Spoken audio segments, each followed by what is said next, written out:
کہ کسی کی روزی روٹی اچھی چل رہی اور وہ گناہ پر گناہ کیے جا رہا ہے تو تم اس سے دھوکہ نہ کھانا. اللہ اس کو ڈھیل دے رہا ہے, اللہ اس کو مہلت دے رہا ہے, اور ایک دن اللہ تعالیٰ اپنی رسی کو ٹائٹ کرنے والا ہے. اور اس کے بعد اللہ کے نبی قرآن کی آیت پڑھتے ہیں, فَلَمَّا نَسُوا مَا ذُكِّرُوا بِهِ فَتَحْنَا عَلَيْهِمْ أَبْوَابَ كُلِّ شَيْءٍ حَتَّى فَرِحُوا بِمَا أُوتُوا. اللہ فرماتا ہے جو ہماری نافرمانی کرتے ہیں ہم ان کو بہت نوازتے ہیں, بہت دولت دیتے ہیں, خوب روپیہ پیسہ دیتے ہیں. حتی نسوا ما ذکروا بہ, یہاں تک کہ جب وہ اللہ تعالیٰ کی نصیحت کو بھول جاتے ہیں, اخذناہم بغتۃ فاذا ہم مبلسون, ہم اچانک اس کو پکڑ لیتے ہیں اور پھر وہ ہلاک ہو جاتا ہے. میرے بھائی, اللہ کی پکڑ بڑی خطرناک ہے, اللہ کی پکڑ بڑی سخت ہے. اگر گناہ کے باوجود آپ کی روزی روٹی اچھی چل رہی ہے, آپ کے بچے تندرست ہیں, آپ کا مکان اچھا ہے, آپ کا کاروبار اچھا ہے, تو دھوکے میں نہ پڑے رہنا. جب اے اہل حدیثوں, ذرا اپنے گریبانوں میں جھانکو اور سوچو کہ تمہارے اندر حدیث کو سیکھنے کی کتنی تڑپ ہے. ہم ابو ہریرہ رضی اللہ عنہ کے نقش قدم پہ چلنے والے لوگ ہیں, ہم ان کے وارث ہیں.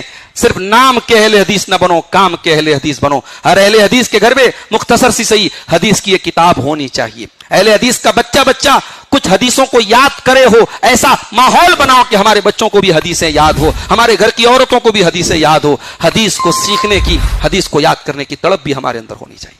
جنت کی حوریں کیسی ہوں گی بھئی؟ دنیا میں تمام غزلیں جو لکھی گئیں, پورا اردو لٹریچر کیا ہے, عورتوں کی خوبصورتی سے بھرا پڑا ہے. عورتوں کی جسمانی خوبصورتی کے تذکرے سے پوری اردو شاعری بھری ہے.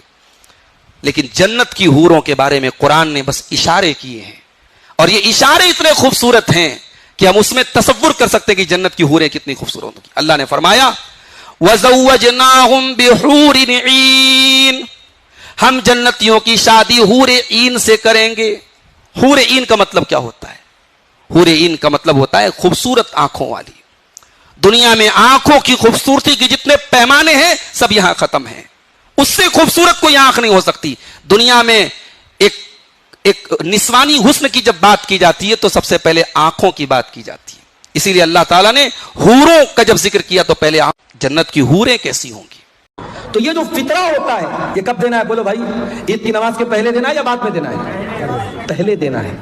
اب ذرا غور سے سننا, اللہ کے نبی فرماتے ہیں من اداہا قبل الصلاۃ فہی زکات مقبولۃ, جس نے صدقہ فطر عید کی نماز کے پہلے دیا اس کا صدقہ فطر قبول ہوگا, اور جس نے عید کی نماز کے بعد دیا اس کا صدقہ فطر قبول نہیں ہوگا. فار ایگزامپل, میرے پریوار میں 10 لوگ ہیں, ہم بھائی بہن میری بیوی بچے سب ملا کے مثال دے رہا ہوں 10 لوگ ہیں.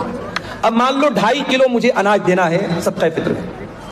اب 2.5 کلو 10 لوگوں کی طرف سے کتنا ہو گیا؟ 25 کلو. اب مان لو عید اگلے دن ہے اور آج رات میں غلہ لینے گیا, اناج لینے گیا, دکان بند ہو گئی. اب میں نے کہا یار تو بہت لیٹ ہو گیا, کیا کریں, چلو صبح دیکھتے ہیں.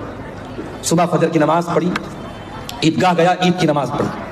اس کے بعد دکان کھلی غلے والے کی. میں نے کہا ایک کام کر بھائی, تو 50 کلو اناج دے دے, مجھے 25 دینا تھا, میں ڈبل دے رہا ہوں, 50 دے رہا ہوں. لیکن اللہ کے نبی فرماتے ہیں کہ آپ نے عید کی نماز کے بعد میں دیا تو آپ کو صدقہ فطر کا ثواب نہیں ملے گا. کوانٹٹی ڈبل ہو رہی ہے, میں ڈبل ماترا میں دے رہا ہوں, مگر وہ ثواب نہیں ملے گا. صرف 15 منٹ کا فرق پڑ گیا. نماز کے پہلے دیتا تو صدقہ فطر قبول ہو جاتا, نماز کے بعد دے رہا ہوں تو قبول نہیں ہوگا. یہ ہے شریعت. عبادت کیسی؟ عبادت رسول